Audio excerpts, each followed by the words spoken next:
PM की ध्यान वाली तस्वीरें वो पूरा देश देख भी रहा है, तो आपने देखी तस्वीरें? जी हाँ। भाई साहब, जब आप ध्यान पर जाते हैं तो कैमरे लेकर जाते हैं क्या?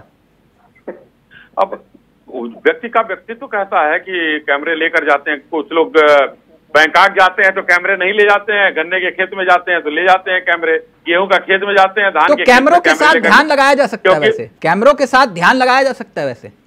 अब व्यक्तित्व होना चाहिए ना, तो कैमरा तो पीछे पीछे अपने आप चला जाता है।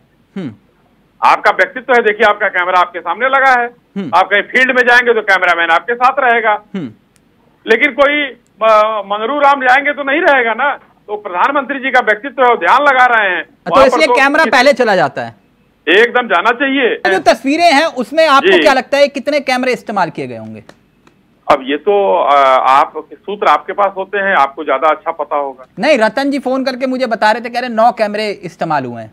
अरे अब 9 हो चाहे 900 हो, फोटो देखिए, आप लोग धाराशायी हो रहे हैं उसी फोटो से। क्यों आपकी हालत खराब है भाई? छोड़ देते, 9 होते चाहे 900 होते। नहीं, जिस गुफा में सिर्फ एक व्यक्ति रह सकता है, उस गुफा में अगर 15-15 कैमरे हो तो वो सवाल, इसलिए वो परेशान हो रहे थे तिवारी जी। अरे तो परेशान तो है ही है, अभी आगे 2047 तक परेशान रहेंगे ये लोग।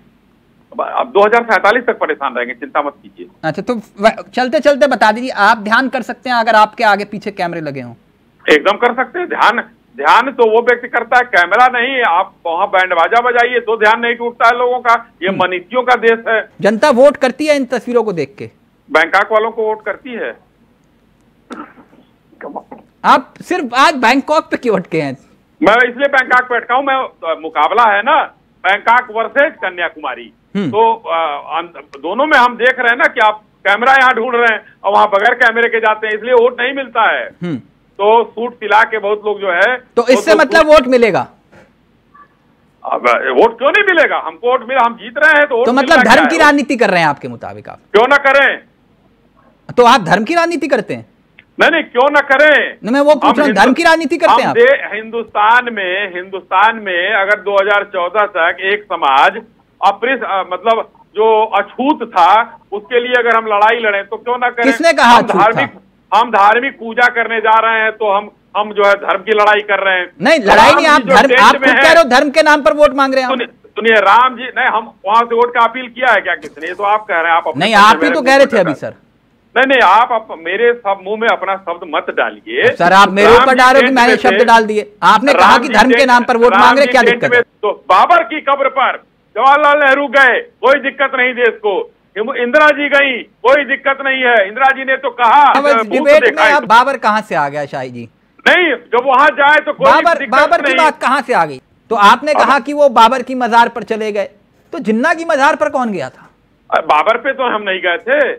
जिन्ना की मजार पर कौन गया था? आक्रांता था भाई शाही जी। जिन्ना कौन था फिर? बाबर तो आक्रांता था, जिन्ना तो चलिए हमारा देश नहीं बटा था तो हिंदुस्तान में थे वो। नहीं, हिंदुस्तान में थे, लेकिन बहुत कुछ तो आपने हिंदुस्तान बटने के बाद कहा ना उनको, तो फिर उनकी मजार पर कौन गया? वो तो कांग्रेसियों के भाई थे, कांग्रेसियों के भाई थे। आप बताने में क्यों हिचकिचा रहे? कौन गया था जिन्ना की मजार पे?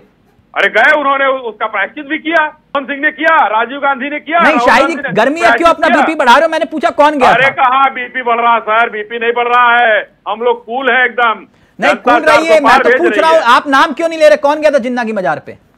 जिन्ना की मजार पर जो भी गया उसने प्रायश्चित किया। जो भी गया भाई आप ही ले लीजिए ना, आप तो नाम क्यों नहीं लेंगे? हमारे नेता का नाम आपको लेना अगर अच्छा नहीं लग रहा है तो कोई बात नहीं। आप इतनी देर से नहीं, आडवाणी जी का नाम लीजिए ना, दिक्कत क्या है? हाँ तो प्रायश्चित किया ना आडवाणी जी ने। हाँ, तो मैं नाम लेने में आपको क्यों हिचक? मैं कोई दिक्कत नहीं। हम आज 4 ट्रिलियन की लगभग इकोनॉमी, लगभग 4 ट्रिलियन हम हो गए, जर्मनी के बराबर हो गए हैं। अच्छा, 4 ट्रिलियन हो भी गए हम लगभग? हाँ, अच्छा 4 ट्रिलियन, हम लगभग 4 ट्रिलियन। तो फिर 80 करोड़ लोगों को फ्री में राशन क्यों दे रहे हो?